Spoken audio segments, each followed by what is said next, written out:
Bonjour à tous. Nous sommes au chapitre 12, verset 15 de l'Épître aux Romains. La question que Paul nous pose, c'est: êtes-vous prêts à être comme Jésus? Je sais que cela semble être un rêve impossible, mais c'est possible si nous commençons à renouveler notre intelligence par la parole de Dieu et apprenons à penser comme lui. Nous montrons notre amour en recherchant le meilleur pour ceux qui nous font du mal, mais ce n'est pas tout. Nous le montrons également en partageant les joies et les peines des autres. C'est ce que l'apôtre Paul nous dit dans le verset 15, Romains chapitre 12, verset 15, « Réjouissez-vous avec ceux qui se réjouissent, pleurez avec ceux qui pleurent. » Il n'y a pas de meilleure façon de montrer son amour à quelqu'un, un ami, une connaissance, ou même un ennemi, que de ressentir avec lui et de partager ses émotions. Et Paul a écrit: « Réjouissez-vous avec ceux qui se réjouissent en premier. » Parce que c'est beaucoup plus difficile à faire. Il n'est pas très difficile de pleurer avec ceux qui pleurent. Nous pouvons nous mettre à leur place et ressentir la douleur qu'elles ressentent. Je sais qu'il y a des moments où notre théologie nous empêche d'exprimer une véritable empathie. Oui, Dieu est souverain et contrôle toutes les circonstances. Il ne laisse jamais rien arriver à ses enfants qui ne soit pas pour leur bien. Toute chose concourt au bien de ceux qui aiment Dieu. Je sais que ceux qui meurent en Christ entrent en sa présence et sont bien mieux lotis. Dieu les ressuscite. Toutes ces choses sont vraies. Mais ne les laissez pas vous empêcher de ressentir la douleur que ressentent les personnes qui souffrent. Soyez simplement présents et essayez de partager leur douleur du mieux que vous pouvez. Nous sommes dans un monde où on voit bien que l'indifférence règne. Mais la parole de Dieu nous dit se réjouir avec ceux qui se réjouissent et être dans la tristesse avec ceux qui sont dans la tristesse. Et se réjouir avec ceux qui se réjouissent, c'est plus difficile. Quelle est votre première réaction lorsque votre meilleur ami a obtenu de bonnes notes nécessaires pour entrer en faculté alors que vous avez échoué? Ou lorsqu'il a conquis la fille ou le garçon qui vous plaisait et vous a laissé sur le carreau? Comment vous êtes-vous senti lorsque vous avez été écarté d'une promotion ou d'une augmentation de salaire qui ont été accordées à quelqu'un que vous jugiez moins méritant que vous? Ou lorsque vos amis qui gèrent leur argent de manière irresponsable ont hérité d'une fortune de leurs parents et que vous, qui êtes prudent avec chaque centime et généreux dans vos dons à l'œuvre de Dieu, n'avez-vous rien reçu lorsque vos parents sont décédés? Je vais vous dire ce que vous avez probablement ressenti, comme nous tous, de la jalousie, de l'envie, de l'égoïsme. Ce n'est pas juste. Je le mérite plus. Personne ne me reconnaît le mérite que je mérite. Pourquoi rien de bon ne arrive jamais? Pourquoi n'ai-je jamais de chance? Et puis, il y a ces personnes qui nous rendent particulièrement difficile de nous réjouir avec eux. C'est tout en se réjouissant. Elles semblent aussi se vanter de leur brillante performance, de leur arrogance et de leur capacité exceptionnelle, ou se réjouir de leur bonne fortune, de leur bonne fortune. Ça nous semble irritant. Il n'est pas raisonnable de me demander de me réjouir avec eux. En fait, c'est même impossible. Impossible, bien sûr, à moins que nous ne soyons transformés par le renouvellement de notre intelligence, à moins que nous apprenions à penser comme Dieu pense. Il serait peut-être bon de nous rappeler qu'ils font partie de la famille, qu'ils sont membres de la famille de Dieu. Nous pouvons généralement nous réjouir lorsque de bonnes choses arrivent aux membres de notre famille, dans la chair. Il serait également bon de se rappeler que nous sommes membres de du même corps, hein, de Christ. C'est ce que la première épître aux Corinthiens nous dit au chapitre 12, verset 26. Je vais vous donner un exemple. Lorsque vous allez au restaurant et que vous mettez, un petit morceau d'un filet mignon, qui vous a été préparé par un chef cuisinier, le reste de votre corps n'est pas jaloux. Les autres membres se réjouissent avec elle. Il en va de même pour le corps spirituel. De plus, n'oubliez pas que c'est Dieu qui a envoyé cette bonne chose dans leur vie. Cela fait partie de son plan souverain pour eux. Heu, mais s'ils ne sont pas croyants, Dieu contrôle leur vie et a permis que cela arrive. Bien souvent, je vois des chrétiens qui regardent les non-chrétiens et qui ne comprennent pas pourquoi ils sont davantage bénis. De même, nous devons, nous réjouir avec eux. Peut-être que c'est par ce moyen que le Seigneur veut toucher leur cœur. Oui, je sais que cela semble impossible à faire, c'est aussi difficile pour moi que pour vous, mais nous pouvons y parvenir si nous soumettons notre volonté à celle de Dieu et imprégnons notre esprit de la parole de Dieu. Tout cela fait partie du véritable amour à l'image de Christ. Rechercher le meilleur pour ceux qui nous font du mal, partager les joies et les peines des autres, il existe une troisième expression du véritable amour. Vivre en harmonie avec ceux qui nous entourent. Et l'Épître aux Romains, au chapitre 12, verset 16, nous dit « Ayez les mêmes sentiments les uns envers les autres ». Cela signifie penser la même chose les uns envers les autres. Mais cela implique d'être d'accord les uns avec les autres et de vivre en harmonie les uns avec les autres. Paul pensait surtout aux croyants. Il pensait à l'effet que notre accord ou notre désaccord les uns avec les autres a sur le monde qui nous entoure. Et avouons-le bien, tous les croyants ne sont pas faciles à vivre.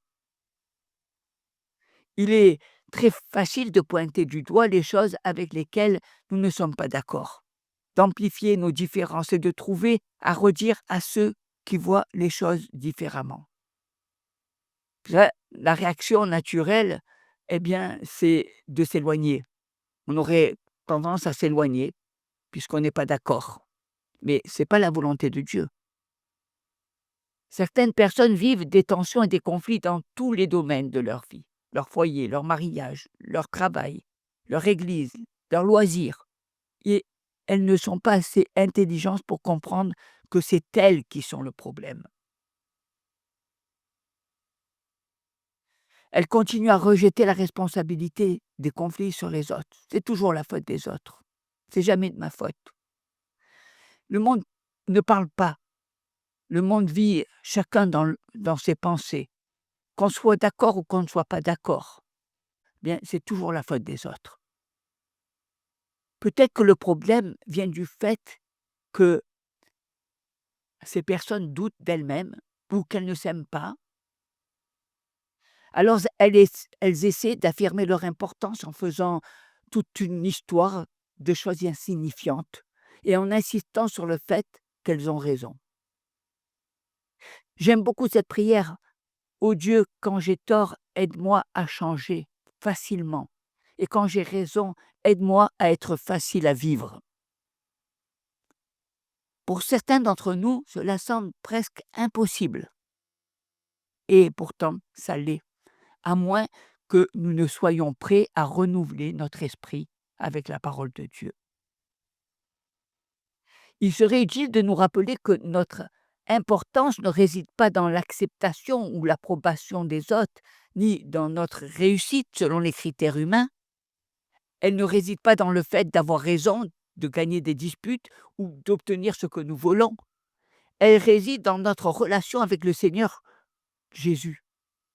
Lorsque nous comprenons que nous sommes en lui, nous n'avons rien à prouver et rien à perdre. Et cela nous libère pour vivre une vie en harmonie avec ceux qui nous entourent. Nous montrons notre amour en recherchant le meilleur pour ceux qui nous font du mal, en partageant les joies et les peines des autres, en vivant en harmonie avec ceux qui nous entourent et enfin en évitant tout esprit d'orgueil. Et c'est ce que Paul nous dit dans la deuxième partie du verset 16, « Ne vous occupez pas de choses élevées, mais associez-vous aux humbles, ne soyez pas sages à vos propres yeux. » Paul se concentre sur l'orgueil et, je dirais, le côté hautain, le snobisme, car ces traits de caractère sont particulièrement destructeurs pour l'unité et l'harmonie dans nos relations les uns avec les autres. Paul nous demande de ne pas nous placer au-dessus des autres, mais de nous associer librement avec des personnes ordinaires, sans importance, ainsi qu'avec les exclus de la société, sans aucune trace d'esprit condescendant ou euh, ce côté paternaliste, condescendant envers les hommes de basse condition. Eh bien, euh, c'est euh, c'est pas ce que Dieu veut. C'est contraire à l'amour, hein. Soyez réalistes.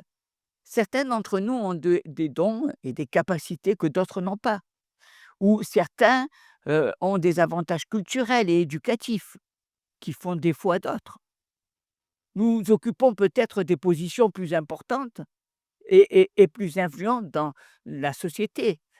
Nous sommes au-dessus des autres. Comment ne pas les mépriser? Soyons honnêtes à ce sujet.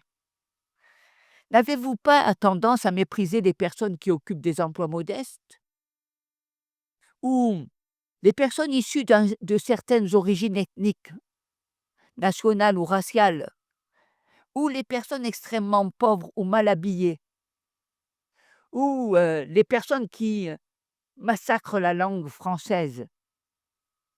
Et n'avez-vous pas tendance à les éviter? Et ne préférez-vous pas côtoyer des personnes qui ont réussi dans la vie, des personnes peut-être célèbres, riches, puissantes et influentes? Si vous aviez le choix de dîner aujourd'hui avec une famille africaine pauvre qui vient d'arriver en France, vêtue bien de haillons et qui ne manifestement pas pris de douche depuis quelque temps, ou avec un musicien chrétien de renommée qui se rend à un grand concert dans un stade, lequel choisiriez-vous? Il n'y a pas vraiment de doute, n'est-ce pas? C'est exactement le genre de choses dont parle Paul ici. C'est être sage selon notre propre opinion, mais insensé du point de vue de Dieu. Nous devons changer notre façon de penser, renouveler notre esprit avec la parole de Dieu. Par exemple, il serait utile de se rappeler que chaque être humain a la même valeur aux yeux de Dieu. Christ est mort pour les péchés du monde entier, même pour le natif qui vient d'un coin perdu, reculé de la terre. Il les aime, il est mort pour eux. Ils sont tous importants à ses yeux. Comment pouvons-nous nous placer au-dessus d'eux? Le nombre le moins important du corps de Christ est hautement honoré à ses yeux. Dieu fait la différence.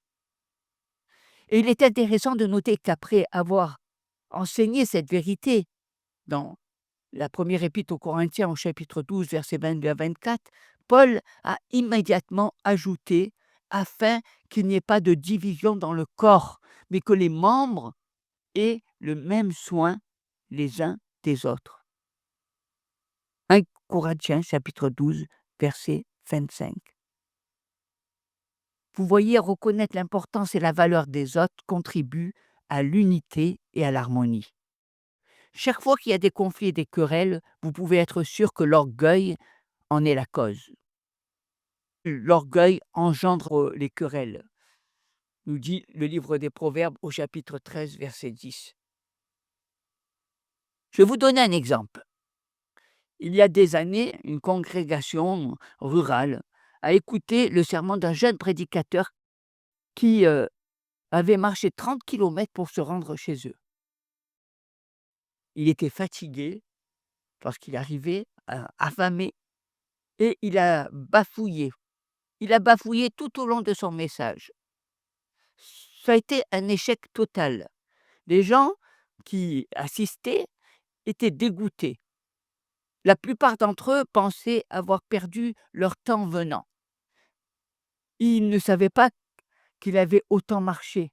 Et lorsque le service fut terminé, personne ne lui a offert de nourriture ou un abri.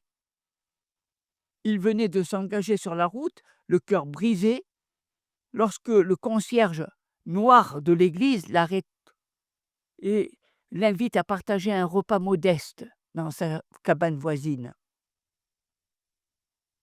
Les années passèrent et le jeune prédicateur grandit en stature jusqu'à devenir un pasteur célèbre et influent. Il avait été invité à ce même endroit pour consacrer une grande nouvelle église. Et personne ne se souvenait vraiment de lui. Toute la communauté était réunie pour ce magnifique événement et l'évêque prononça un serment puissant. À la fin du service, beaucoup se pressèrent autour de lui pour le couvrir d'éloges et lui offrir une hospitalité somptueuse. Mais l'évêque appela le vieux concierge noir à ses côtés, passa son bras autour de ses épaules et dit : « Voici mon véritable ami. » Ces deux hommes étaient différents des autres. Tous deux étaient en train de se transformer en renouvelant activement leur esprit par la parole de Dieu. Ils s'en nourrissaient quotidiennement et l'appliquaient à leur vie. Cela rendait possible des choses impossibles. Certains d'entre vous se trouvent dans des situations difficiles. Mariage en échec, amitié qui s'effrite, rancœur envers des personnes qui vous ont blessé, conflit au travail ou avec vos voisins. Vous savez que la situation s'améliorerait si vous pouviez devenir la personne aimante que Dieu veut que vous soyez et vous soucier réellement des autres. Mais cela semble impossible. Ouvrez votre cœur à la parole de Dieu. Allez vous abandonner votre vie à Jésus-Christ. Allez-vous lui abandonner votre volonté? Allez-vous laisser son esprit prendre le contrôle de vous? Puis commencez à remplir quotidiennement votre esprit des concepts de la parole de Dieu. Il n'y a qu'une vérité, la parole. Et pourtant, il y a tellement de chrétiens différents, avec des opinions différentes. Mais seule la parole de Dieu peut nous corriger. Seule la parole de Dieu peut nous conduire. Seule la parole de Dieu peut transformer nos pensées. Si nous nous laissons imprégner par la parole et avançons avec foi et obéissance, obéissez-lui. Et il vous rencontrera là, avec sa puissance, et changera votre vie. Il apportera la guérison et la réconciliation là où il y a de la douleur et de l'aliénation. Il peut le faire et il le fera. Il fera de vous la personne que Dieu veut que vous soyez. C'est important. Être la personne que Dieu veut que nous soyons et pas la personne que je suis. Et votre rêve impossible deviendra réalité. Faire confiance à Jésus comme votre sauveur. Dieu m'aime, quelle merveille! C'est pourquoi il a envoyé son Fils du ciel sur la terre pour mener une vie sans péché et mourir à notre place sur la croix du Calvaire, où il a payé la dette de nos péchés et porté la punition que nous méritions. Il nous offre le pardon et la vie éternelle. C'est là que commence le cheminement vers l'amour. Ne rendez à personne le mal pour le mal, recherchez le bien. C'est ce qui est bien devant tous les hommes. On va regarder au verset 16 jusqu'au verset 21. Je vais commencer. Ne rendez à personne le mal pour le mal, recherchez ce qui est bien devant tous les hommes. Verset 18. S'il est possible, autant que cela dépend de vous, soyez en paix avec tous les hommes. Verset 19. Ne vous vengez point vous-même, bien-aimés, mais laissez agir la colère, car il est écrit : à moi la vengeance, à moi la rétribution, dit le Seigneur. Verset 20. Mais si ton ennemi a faim, donne-lui à manger. S'il a soif, donne-lui à boire. Car en agissant ainsi, ce sont des charbardons que tu amasseras sur sa tête. Verset 21, ne te laisse pas vaincre par le mal, mais surmonte le mal par le bien. S'il est possible, autant que cela dépend de vous, soyez en paix avec tous les hommes. Romains chapitre 12, versets 17 à 21 nous montre, et l'objectif c'est de nous aider à aimer nos ennemis. Il existe de nombreuses façons de se battre.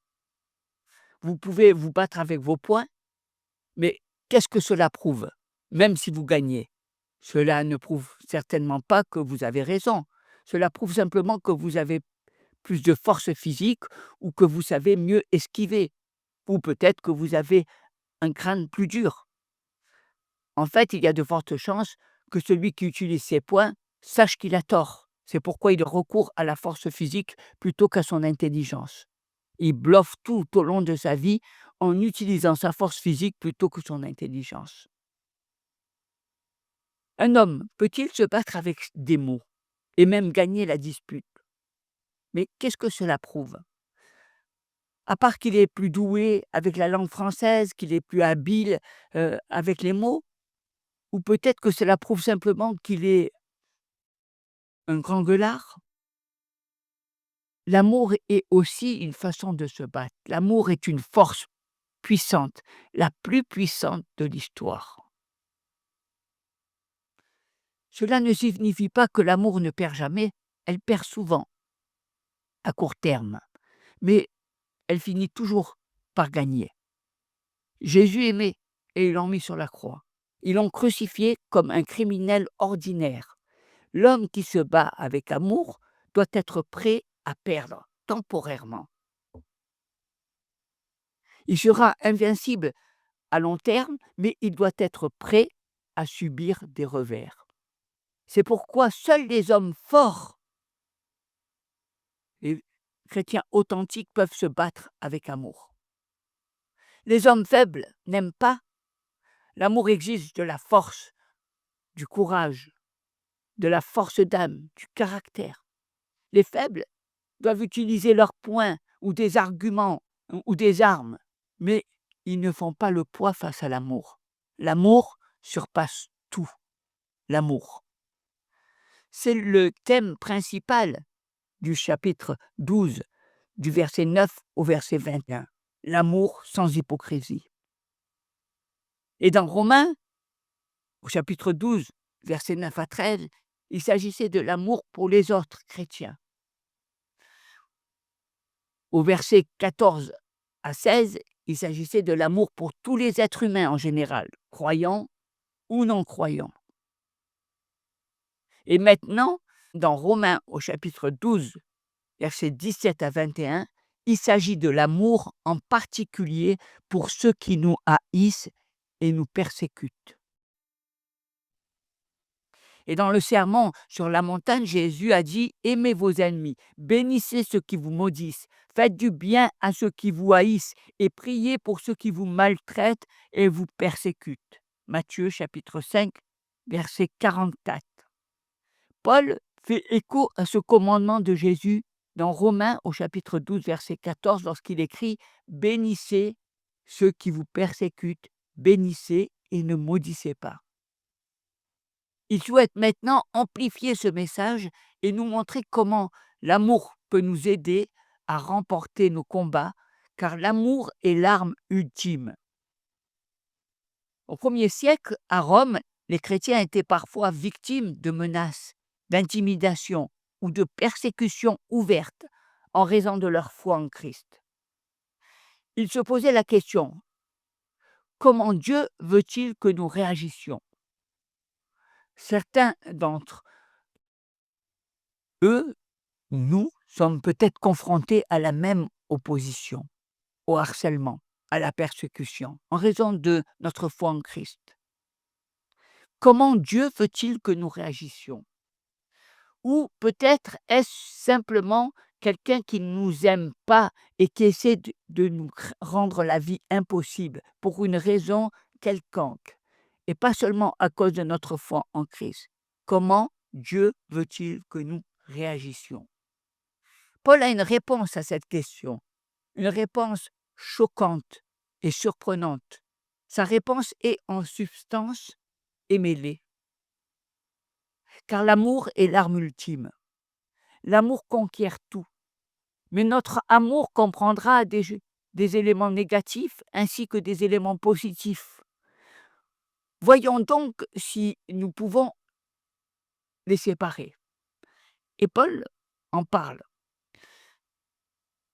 Les commandements, les éléments négatifs, il en parle dans Romains au chapitre 12, verset 17, la première partie, au verset 19 et au verset 21, la première partie. Il y a 3 commandements négatifs. Ne rendez pas le mal pour le mal. C'est ce qu'il dit dans chapitre 12, verset 17. Le mal que les gens nous font peut-être involontairement, comme une remarque irréfléchie qui nous blesse, ou un acte imprudent qui nous donne plus de travail et ajoute de la pression à notre vie, ou un affront accidentel alors que nous avions besoin de soutien et d'encouragement. Mais le mal dont parle Paul est plus probablement intentionnel. Quelqu'un qui se moque de notre témoignage chrétien ou tente de nous priver de nos droits ou nous empêcher d'obtenir l'honneur que nous méritons ou qui sape notre autorité ou répand des mensonges à notre sujet et ruine notre réputation ou tente de nous prendre quelque chose et même tente de nous faire du mal physiquement. Quelle est votre première réaction lorsque quelqu'un vous fait une chose pareille? C'est le désir de lui rendre l'appareil. Et c'est la réaction humaine, normale, lui donner ce qu'il mérite. S'ils veulent jouer à ce jeu-là, eh bien, on peut très bien le jouer à 2. Nous commençons donc à les ignorer, tout comme ils nous ont ignorés. Nous agissons de la même manière que si un patron nous a heu, fait du mal, eh bien, nous aussi, dans le travail, nous allons prendre du recul et ne plus le faire, d'une manière, volontaire. Tant pis. Il ne mérite pas que je travaille pour lui. Nous répandons des rumeurs malveillantes à leur sujet, tout comme eux, peut-être, l'ont fait à notre égard. Nous intentons une contre-poursuite pour tout ce qu'ils possèdent, mais c'est exactement ce que Dieu dit de ne pas faire. L'amour ne rend pas le mal pour le mal. Il répète le même commandement négatif au verset 19, mais avec des mots légèrement différents. Ne cherchez pas à vous venger. Oh, on le voit, bien-aimés, ne vous vengez pas vous-même, mais laissez agir la colère de Dieu, car il est écrit: «À moi la vengeance, à moi la rétribution», dit le Seigneur. Pourquoi ne devrions-nous pas nous venger? Pourquoi ne devrions-nous pas rendre l'appareil? Cela semblerait juste, parce que Paul dit: «C'est pas ton travail, c'est le travail de Dieu». Quand il dit: «Laissez place à la colère», il parle de la colère de Dieu. Laissons-le faire. Ne nous mettons pas en travers de son chemin. Ça ne nous appartient pas. Si nous essayons de régler nos comptes nous-mêmes, nous risquons de gâcher ce qu'il a prévu pour nous. Et il peut le faire bien mieux que nous, alors laissons-le faire. Savez-vous pourquoi c'est à Dieu de juger et non à nous? D'abord parce que, en premier, il est omniscient, il connaît tous les faits, contrairement à nous. Pouvez-vous imaginer un juge qui écoute une partie des preuves et qui dise ensuite: «Ça suffit, je n'ai pas besoin du reste des faits, je peux statuer sur l'affaire sur la base de ce que j'ai déjà entendu». Nous crierons: «C'est injuste». Et pourtant, lorsque nous essayons de rendre l'appareil aux gens pour ceux qui nous ont fait du mal, nous les jugeons sur la base de preuves partielles, sur ce que nous ressentons, sur notre vérité. Nous ne connaissons pas leur cœur, ni leur motivation, ni tout ce qui a été dit. En fait, alors laissons Dieu s'en charger, parce que seul Dieu connaît tous les faits. Deuxièmement, Dieu est altruiste et impartial. Lorsque nous essayons de régler nos comptes, nous ne cherchons généralement qu'à défendre nos propres intérêts. Pouvez-vous imaginer un homme jugé pour avoir cambriolé une maison et volé des objets de valeur, pour ensuite découvrir que le juge qui va statuer sur l'affaire est le propriétaire de la maison et l'accusateur de cet homme? Il n'y aura aucun moyen pour lui d'obtenir un procès équitable dans ces circonstances. Alors comment pouvons-nous penser que nous sommes capables de juger équitablement lorsque nous sommes ceux qui ont été lésés? Nous risquons de juger trop sévèrement, ce qui ne fera qu'aggraver le conflit. Et laissons donc Dieu s'en charger. Il peut être juste et impartial. Quand la colère de Dieu, ce n'est pas la colère des hommes. La colère de Dieu, elle est basée sur l'omniscience, parce que Dieu connaît tout, et que Dieu est un Dieu équitable. Et puis, le troisième point négatif, l'amour ne cherche pas à se venger. Ne vous laissez pas vaincre par le mal, nous dit Romains au chapitre 12, première partie du verset 21. Le mot vaincre est un terme militaire qui désigne le fait d'être battu au combat. Nous sommes en guerre, mais ce n'est pas une guerre contre des personnes qui nous haïssent ou qui veulent notre malheur. C'est une guerre contre le mal lui-même. Quand quelqu'un nous fait du mal, notre réaction immédiate est de lui faire du mal en retour. Mais quand nous faisons cela, nous avons perdu la bataille. Le mal a gagné en nous, poussant à agir de manière malveillante. L'ennemi nous a fait descendre à son niveau et son mal a maintenant été aggravé par notre mal. Le seul gagnant est donc le mal. Ne laissez pas cela se produire. Ne rendez pas le mal pour le mal. Ne cherchez pas à vous venger. Ne laissez pas le mal l'emporter. L'amour ne sera pas vaincu par le mal. Alors que devons-nous faire si nous aimons vraiment le Seigneur? Et c'est ce que nous verrons demain. Soyez bénis au nom de Jésus.